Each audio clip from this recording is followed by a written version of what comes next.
Ayan guys, tumitira na po si Coco Martin ng Davao.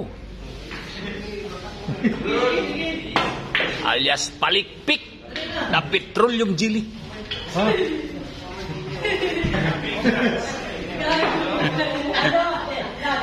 Ano?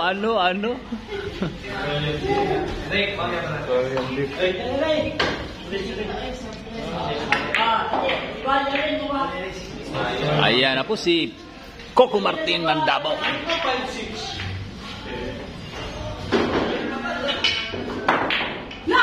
Nako, nanigas na po. Ang buinas naman ni Coco Martin. Grabe naman. Coco Martin kilabot ng mga bangers sa babae sa San Pedro, guys, ha?